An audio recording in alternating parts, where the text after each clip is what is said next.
भक्तजनों, माताओं, बहनों, सादर जय श्री कृष्ण। हमारे YouTube चैनल में आप सभी का बहुत बहुत स्वागत है। मैं हूं आपके साथ आचार्य धर्मेंद्र शास्त्री। आज हम आपको नवरात्रि के पहले दिन की कथा सुनाने जा रहे हैं।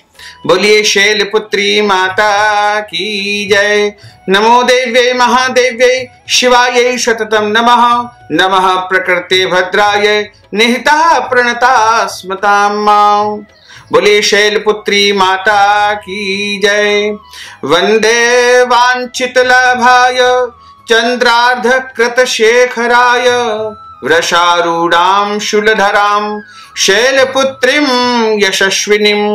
बोलिए शैलपुत्री माता की जय। माँ भगवती जगदम्बा, जो कि माता महाकाली, महालक्ष्मी, महासरस्वती त्रिगुणात्मिका स्वरूप होती है, और इनका सबसे पहला नव दुर्गा का जो स्वरूप होता है शैलपुत्री का होता है। माँ दुर्गा अपने पहले स्वरूप में शैलपुत्री के नाम से जानी जाती है। पर्वतराज हिमालय के यहाँ पुत्री के रूप में उत्पन्न होने के कारण इनका नाम शैलपुत्री माता पड़ा। वृषभ स्थिता है, यानी इनकी सवारी बैल है।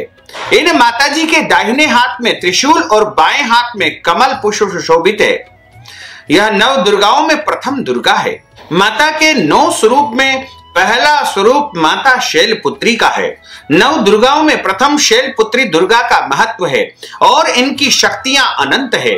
नवरात्रि पूजन के प्रथम दिवस इनकी पूजा की जाती है। शैलपुत्री माता बड़ी ही सौम्य स्वरूपा है। इनको सफेद वस्तु सबसे अधिक प्रिय है और मां जगदम्बा इस दिन की उपासना में योगी अपने मन को मूलाधार चक्र में स्थित करते हैं। यहीं से उनकी योग साधना आरंभ होती है। मां शैलपुत्री की पूजा यदि आप करना चाहते हैं तो इनको शुद्ध जल और अन्य वस्तुएं जो भगवती जगदम्बा को चढ़ाई जाती है वो सब वस्तुएं अर्पण करें तथा माता शैलपुत्री को गाय के घी का भोग लगाना चाहिए। मां शैलपुत्री का पूजन करने से मनुष्य को आरोग्यता की प्राप्ति होती है, शरीर स्वस्थ रहता है। इसके अलावा दीर्घायु की प्राप्ति होती है। माता शैलपुत्री के मंत्र का यदि आप जाप करना चाहते हैं तो इनका जो बीज मंत्र है जिससे मां शैलपुत्री की उत्पत्ति हुई है वह मंत्र है ओम ह्रीं शिवाय नमः। ओम ह्रीं शिवाय नमः। ये महामंत्र माता शैलपुत्री का है। इस महामंत्र की आपको माला जाप करनी चाहिए, यानी एक माला इसकी जाप करने से शरीर आपका स्वस्थ रहेगा, आप आरोग्यता से परिपूर्ण रहेंगे तथा आपको लंबी आयु की प्राप्ति होगी। शैलपुत्री माता के पूजन के पश्चात आपको देवी कवच का श्रवण करना चाहिए। वैसे तो सभी भक्तजन दुर्गा सप्तशती का पाठ करते हैं और देवी कवच का भी पाठ करते हैं, लेकिन हम आपको हिंदी अर्थ सहित देवी कवच अब सुनाने जा रहे हैं। माता शैलपुत्री के पूजन के पश्चात देवी कवच का तथा अर्गला स्तोत्रम का और कीलक स्तोत्र का और रात्रि सुक्तम का भी पाठ आपको पहले दिन श्रवण करना चाहिए। मार्कंडेय ऋषि बोले कि हे पितामह, आप हमें कोई ऐसा परम गुप्त साधन बताइए जिसके द्वारा मनुष्य को सभी प्रकार से रक्षा हो और जो अभी तक आपने किसी को बताया भी न हो। ब्रह्मा जी बोले कि हे विप्रवर, इस प्रकार का साधन जो परम पवित्र एवं परम गुप्त है वह देवी कवच ही है। इसी से प्राणी मात्र का कल्याण होता है और मनुष्य की सब प्रकार से रक्षा होती है। उसे सुनिए। देवी जी की 9 मूर्तियों के नाम इस प्रकार है। पहली शैलपुत्री है, दूसरी ब्रह्मचारिणी है, तीसरी चंद्रघंटा, चौथी कुष्मांडा देवी है तथा 5वीं स्कंद माता, 6ठी कात्यायनी देवी और 7वीं कालरात्रि, 8वीं महागौरी और 9वीं सिद्धिदात्री है। जो मनुष्य अग्नि में जल रहा है, युद्ध भूमि में शत्रुओं के मध्य फंसा हुआ है अथवा घोर संकट से ग्रस्त है, वह मनुष्य भगवती की शरण में पहुंच जाए तो उसे घोर से घोर संकट और कष्ट भी जो है स्पर्श नहीं कर पाते हैं और उसके सारे संकट और कष्ट समाप्त हो जाते हैं। रण में, युद्ध भूमि में कोई भी अमंगल नहीं होता है, कोई आपत्ति नहीं आती है, शोक दुख भय आदि कुछ भी नहीं होता है। जो भक्ति भाव से देवी जी का स्मरण करता है उनकी सभी प्रकार से उन्नति तथा प्रगति होती है।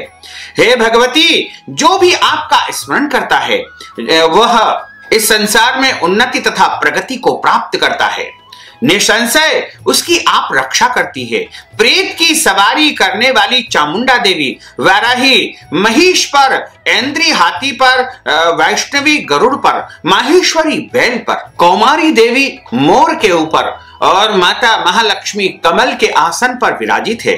श्वेत रूप धारण करने वाली वृषभ के वाहन वाली ईश्वरी देवी हंस पर चढ़ी हुई सभी आभूषणों से भूषित ब्राह्मी देवी है।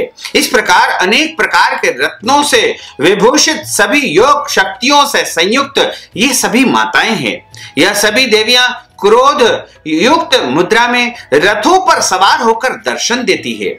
यह शंख चक्र गदा शक्ति हल मूसल खेटक तोमर परशु पाश कुंद त्रिशूल उत्तम आयुध शारंग धनुष इत्यादि अस्त्र शस्त्र दैत्यों के शरीर नाश करने के लिए, भक्तों को अभय देने के लिए एवं देवताओं के हित के लिए धारण करती है। हे महारौद्रे, हे महाघोर पराक्रम वाली, महाबल तथा महा उत्साह वाली, घोर से घोर भय का विनाश कर देने वाली, हे मां जगदम्बिका, है देवी जी, आपको बारंबार प्रणाम करते हैं, बारंबार नमस्कार करते हैं। हे देवी, आपके दर्शन कठिन है। शत्रुओं के भय को बढ़ाने वाली देवी जी, मेरी रक्षा कीजिए। पूर्व दिशा में मेरी रक्षा ऐन्द्री देवी करे तथा अग्नि कोण में अग्नि देवता रक्षा करे।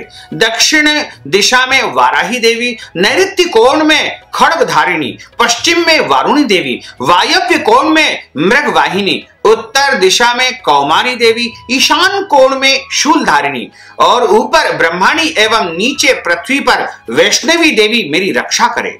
इस प्रकार शव वाहिनी चामुंडा देवी दशों दिशाओं में मेरी रक्षा करे। जया मेरे आगे की, विजया पीछे की, बाईं ओर अजिता, दाईं ओर अपराजिता मेरी रक्षा करे और उद्योतिनी मेरी शिखा की, उमा मेरे मस्तक पर विराजित होकर मस्तक की मालाधारी, भुवों की यशस्विनी, भुवों के मध्य में त्रिनेत्रा, नासिकाओं की यम घंटा देवी और नेत्रों के मध्य में शंकिनी देवी, कानों की द्वारवासिनी, कपोलों की कालिका देवी और कानों के मूल की शांकरी देवी मेरी रक्षा करे। नासिका की सुगंधा और ऊपर के होठ की चर्चिका देवी, नीचे के होठ की अमृत कला एवं जिह्वा की सरस्वती देवी रक्षा करे। दांतों की कुमारी देवी रक्षा करे। कंठ की चंडिका देवी, गले की चित्र घंटा, तालु प्रदेश की महामाया रक्षा करे। चिबुक की कामाक्षी देवी, वाणी की सर्व मंगला, ग्रीवा की भद्रकाली, पृष्ठ अस्थियों की धनुर्धरी मेरी रक्षा करे। कंठ की बाहरी भाग की ग्रीवा और कंठ नलिका की नल कुबरी, दोनों कंधों की खड़गिनी एवं मेरी भुजाओं की वज्र धारिणी रक्षा करे। दोनों हाथों की दंडनी, अंगुलियों की अंबिका, नाखूनों की शूलेश्वरी, कुक्षी की कुलेश्वरी रक्षा करे। स्तनों की महादेवी, मन की शोक विनाशिनी तथा हृदय की ललिता देवी रक्षा करे। उदर की शूल पारिणी रक्षा करे। नाभि की कामिनी, गुप्त इंद्रियों की गुह्येश्वरी, लिंग की पूत कामिनी, गुदा की महिष वाहिनी रक्षा करे। कटी की भगवती, घुटनों की विंध्यवासिनी, जंघाओं की महाबला देवी रक्षा करे। गुल्फों की नारसिम्ही देवी, पांवों की तालियों की तेजसी देवी, अंगुलियों की श्रीधरी देवी और तलवों की तलवासिनी रक्षा करे। नाखूनों की दृष्टा कराली, केशों की ऊर्ध्वकेशनी, रोम छिद्र की कोमारी और त्वचा की वागीश्वरी देवी रक्षा करे। रक्त मज्जा वसा मांस अस्थियों एवं मेद की पार्वती देवी रक्षा करे। अंतड़ियों की काल रात्रि देवी रक्षा करे। पित्त की मुकुटेश्वरी देवी मेरी रक्षा करे तथा पद्मकोश की पद्मावती देवी, कफ की चूड़ामणि, नाखूनों के तेज की ज्वालामुखी, सभी संधियों की अभेद्या देवी मेरी रक्षा करे। हे ब्रह्माणी, आप मेरे वीर की रक्षा करे। छाया की छत्रेश्वरी और मन बुद्धि अहंकार की धर्मधारिणी मेरी रक्षा करे।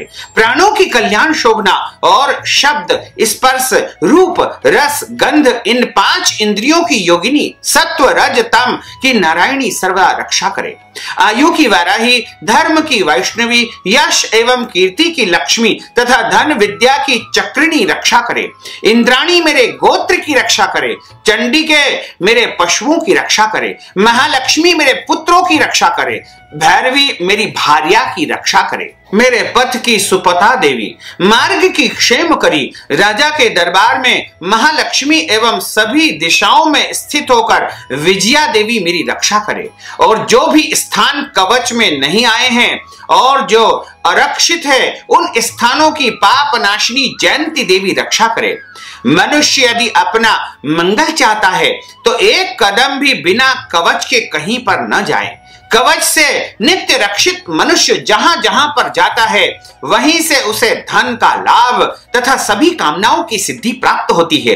पृथ्वी पर उस पुरुष को ऐश्वर्य एवं अतुल संपत्ति की प्राप्ति होती है।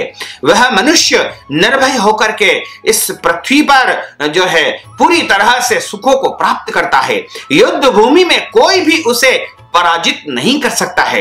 त्रिलोकी भर में उसको जो है पूजा जाता है।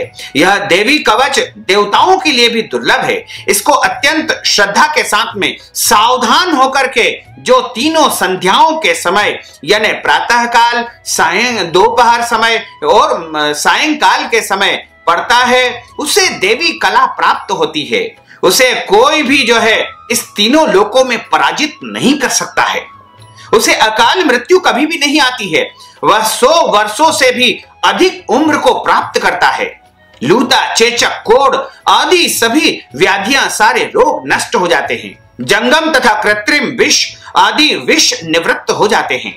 मारण, मोहन आदि सभी प्रकार के अभिचार, योग तथा मंत्र तंत्र, कवचा व्रत पुरुष को देखते ही निवृत्त हो जाते हैं। भूचर, नभचर तथा जलचर नीची श्रेणी के देवता, जन्म के साथ पैदा हुए देवता, कुल देवता, गंडमाला, डाकिनी, शाकिनी, अंतरिक्ष में विचरण करने वाली घोर डाकिनियां, ग्रह, भूत, पिशाच, यक्ष, गंधर्व, राक्षस, ब्रह्म राक्षस, बेताल, कुष्मांड, भैरव आदि जिस मनुष्य के हृदय में कवच में निवास हो उस पुरुष को देखते ही ये सभी नष्ट हो जाते हैं।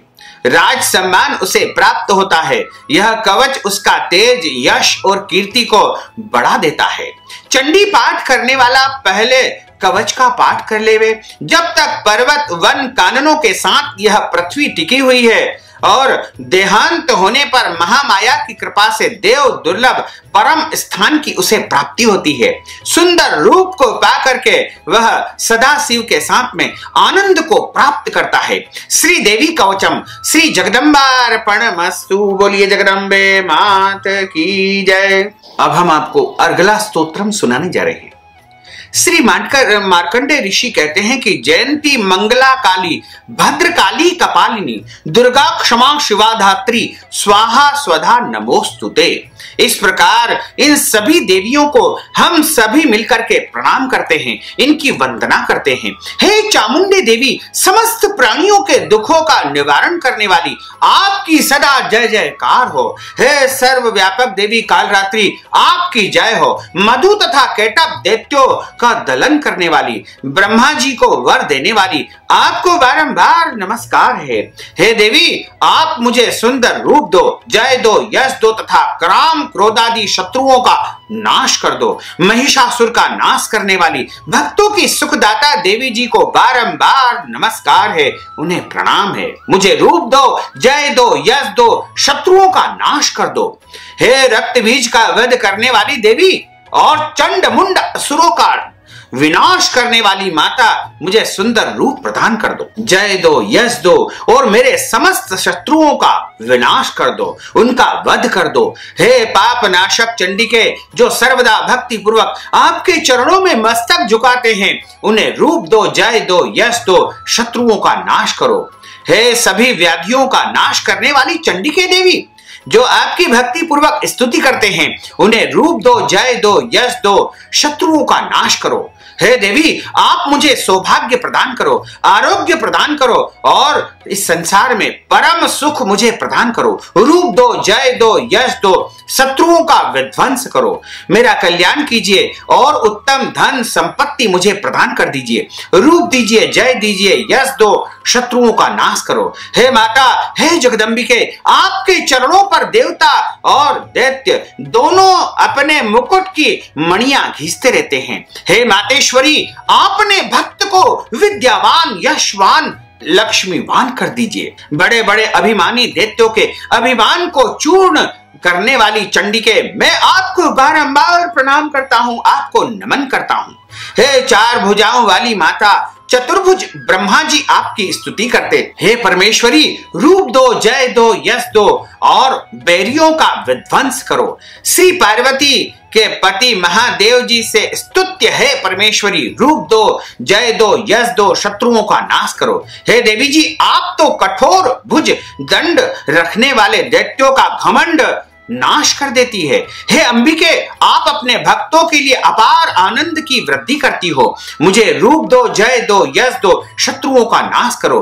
हे मातेश्वरी, आप मुझे वह पत्नी प्रदान करो जो मेरी इच्छाओं के अनुकूल हो और इस भयानक संसार रूप समुद्र से मुझे तारने वाली हो, उत्तम कुल से उत्पन्न हो। जो पुरुष इस अर्गला स्तोत्र का पाठ करके महास्तोत्र कीलक का पाठ करता है, वह सप्तशती के पाठ जप से मिलने वाले वर एवं श्रेष्ठ संपदा के फल को तुरंत ही प्राप्त कर लेता है। श्री अर्गला स्तोत्रम श्री जगदम्बार्पणमस्तु। अब हम आपको कीलक स्तोत्रम सुनाने जा रहे हैं। मैं उन भगवान सदाशिव को नमस्कार करता हूं जिनके 3 दिव्य नेत्र है, जिनके शरीर विशुद्ध ज्ञान स्वरूप है, जो मोक्ष प्राप्ति के कारण है, अर्ध चंद्रमा जिनके मस्तक पर शोभायमान है। श्री मार्कंडेय ऋषि बोले कि मंत्रों के श्राप एवं उत्कीलन आदि को समझ करके पाठ करने वाला पुरुष मोक्ष को प्राप्त कर लेता है, अतः इसका ज्ञान होना आवश्यक होता है। सब उच्चाटनादि वस्तुएं इसी स्तोत्र द्वारा पाठ करने से सिद्ध होती है। जो इस स्तोत्र का पाठ करके सप्तशती के पाठ के द्वारा देवी की स्तुति करता है, उन्हें समस्त सिद्धियां प्राप्त हो जाती है। उच्चाटनादि प्रयोग से उन पुरुषों को मंत्र, औषधि आदि किसी अन्य साधन की आवश्यकता नहीं पड़ती है। बिना जप के ही सभी उच्चाटनादि सिद्ध हो जाते हैं और क्या समस्त उच्चाटनादि इसी से जो है सिद्ध हो जाते हैं। इस प्रकार लोगों को शंका हुई, तब उस शंका के निवारण के लिए सदाशिव ने लोगों को बुला करके आज्ञा दी। यह सब सिद्धियों को देने वाला शुभ स्तोत्र है। इस चंडिका स्तोत्र को भगवान सदाशिव ने गुप्त कर दिया है। इस स्तोत्र के पाठ के द्वारा प्राप्त होने वाला पुण्य कभी समाप्त नहीं होता है। साधक सभी प्रकार का क्षेम प्राप्त कर लेता है, इसमें कुछ भी संशय नहीं है। कृष्ण पक्ष की चतुर्दशी अथवा अष्टमी के दिन एकाग्र चित्त होकर के अपना सब कुछ भगवती को अर्पण करता है और फिर प्रसाद रूप में ग्रहण कर लेता है। उस पर भगवती पराम्बा प्रसन्न होती है, अन्यथा नहीं। इसी रूप के कीलक द्वारा महादेव जी ने इसे भी कीलन कर दिया है। जो इसके द्वारा सप्तशती का निष्कीलन करके स्पष्ट होकर के नित्य पाठ करता है, वह सिद्ध हो जाता है। देवी जी का गण एवं गंधर्व होता है और वह कहीं भी घूम रहा है तो उसे कोई भय नहीं होता है, न उसकी अकाल मृत्यु होती है, देहांत होने पर भी उसे मोक्ष प्राप्त होता है। इसलिए इस कीलक स्तोत्र को समझ करके तथा उसका उत्कीलन करके पाठ करना उचित है। जो इस प्रकार नहीं करता है उसका नाश हो जाता है। तभी तो बुद्धिमान पुरुष इसे समझ करके उत्कीलन से संपन्न होकर के स्तोत्र का पाठ आरंभ कर देते हैं। जो कुछ भी रमणियों में सौंदर्य, सौभाग्य आदि दिखाई देते हैं, वे सब के सब श्री देवी की कृपा से प्राप्त हो जाते हैं। इसी कारण इस शुभ स्तोत्र का पाठ जब सदा करते रहना चाहिए। इस स्तोत्र के मंद स्वर से पाठ करने से थोड़ा फल मिलता है, उच्च स्वर से अधिक फल प्राप्त होता है तथा समस्त सिद्धियां प्राप्त हो जाती है। अतः उच्च स्वर से पाठ आरंभ करें। जिस भगवती की कृपा के द्वारा सौभाग्य, आरोग्य, संपत्तियां, शत्रुनाश तथा परम मोक्ष की प्राप्ति होती है, उस जगत की माता की स्तुति मानव मात्र को अवश्य करना चाहिए। श्री देव्या कीलक स्तोत्रम श्री जगदम्बार्पणमस्तु। अब हम आपको रात्रि सूक्तम सुनाने जा रहे हैं। महत्वाधिक व्यापक इंद्रियों में, सब देशों में समस्त वस्तुओं को प्रकाशित करने वाली ये रात्रि रूपा देवी अपने उत्पन्न किए हुए जगत के जीवों के शुभाशुभ कर्मों को विशेष रूप से देखती है और उनके अनुरूप फल की व्यवस्था करने के लिए समस्त विभूतियों को धारण करती है। यह देवी अमर है और संपूर्ण विश्व को नीचे फैलाने वाली लता आदि को तथा ऊपर बढ़ाने वाले वृक्षों को भी व्याप्त करके स्थित है। इतना ही नहीं, यह ज्ञानमयी ज्योति से जीवों के अंधकार को नष्ट कर देती है। यानी उसके शरीर में, मन में या उसके ज्ञान में कोई भी अंधकार हो तो वह समाप्त हो जाता है। पराचित शक्ति रूप रात्रि देवी आकर के अपनी बहन ब्रह्म विद्यामयी उषा देवी को प्रकट करती है, जिसमें अविद्यामय अंधकार स्वतः ही नष्ट हो जाता है। वे रात्रि देवी इस समय मुझ पर प्रसन्न हो, जिनके आने पर हम लोग अपने घरों में सुख से सोते हैं। ठीक वैसे ही जैसे रात्रि के समय पक्षी वृक्षों पर बनाए हुए अपने घोंसलों में सुखपूर्वक शयन करते हैं, उस करुणामयी रात्रि देवी के अंक में संपूर्ण ग्रामवासी, नगरवासी, शहरवासी, मनुष्य, पैरों से चलने वाले गाय, घोड़े आदि, पशु, पंखों में उड़ने वाले पक्षी एवं पतंग आदि, किसी प्रयोजन से यात्रा करने वाले पथिक और बाज आदि भी सुखपूर्वक शयन करते हैं। हे रात्रिमयी चित्त शक्ति, तुम कृपा करके वासनामयी वक्री तथा पापमय वृक को हमसे अलग करो। काम आदि तस्कर समुदाय को भी दूर हटाओ, तदनंतर हमारे लिए सुख पूर्वक तरने योग्य हो जाओ। मोक्षदायिनी एवं कल्याणकारिणी हे देवी आप बन जाओ। हे उषा, हे रात्रि की अधिष्ठात्री देवी, सब ओर फैला हुआ यह अज्ञानमय काला अंधकार मेरे निकट आ पहुंचा है। तुम इसे ऋण की भांति हमसे दूर करो। जैसे धन देकर अपने भक्तों के ऋण को दूर करती हो, उसी प्रकार ज्ञान देकर के इस अज्ञान को आप हटा देती हो। हे रात्रि देवी, तुम दूध देने वाली गौ के समान हो। मैं तुम्हारे समीप आकर स्तुति आदि से तुम्हें अपने अनुकूल करता हूं। परम व्योम स्वरूप परमात्मा की पुत्री, तुम्हारी कृपा से मैं काम आदि शत्रुओं को जीत चुका हूं। तुम स्तोत्र की भांति मेरे इस भविष्य को भी स्वीकार करो। रात्रि सुक्तम श्री जगदम्बार्पणमस्तु। इस प्रकार यहाँ पर नवरात्रि के पहले दिन की कथा का समापन होता है। बोलिए जगदम्बे मात की जय। अच्युतम केशवम राम नारायणम कृष्ण दामोदरम वासुदेवम हरे श्रीधरम माधवम गोपिका वल्लभम श्री जानकी नायकम श्री रामचंद्रम भजे जानकी मनोहरम सर्वलोक नायकम श्री शंकराधिसेवितम पुण्य नाम कीर्तनम श्री राम राम राम राम राम नाम तायकम रामकृष्ण वासुदेव भक्ति मुक्तिदायकम रामकृष्ण वासुदेव भक्ति मुक्तिदायकम। बोलिए जगदम्बे मात की जय। वैष्णो माता की जय। भक्तजनों, माताओं, बहनों, आपने नवरात्रि के पहले दिन की कथा का श्रवण किया है। कथा सुनने के बाद यदि आप दान दक्षिणा प्रदान करना चाहते हैं तो हमारे पेटीएम के माध्यम से, गूगल पे के माध्यम से, फोन पे के माध्यम से आप दान दक्षिणा प्रदान कर सकते हैं। इसके अलावा यदि आप अपने लिए श्री दुर्गा सप्तशती का पाठ करवाना चाहते हैं या मंत्र जाप अनुष्ठान करवाना चाहते हैं या फिर अपनी ओर से आप कन्या भोजन संपन्न करवाना चाहते हैं तो इसके लिए भी आप धनराशि प्रदान कर सकते हैं तथा नवरात्रि का समस्त पुण्य फल प्राप्त कर सकते हैं। साथ ही आपसे अनुरोध है कि इस ज्ञानवर्धक वीडियो को अधिक से अधिक लोगों को शेयर करिएगा, लाइक करिएगा, कमेंट करिएगा और यदि अभी तक आपने सब्सक्राइब नहीं किया तो अभी और इसी समय सब्सक्राइब अवश्य कर लीजिए। आपको और आपके पूरे परिवार को सादर जय श्री कृष्ण, सादर धन्यवाद।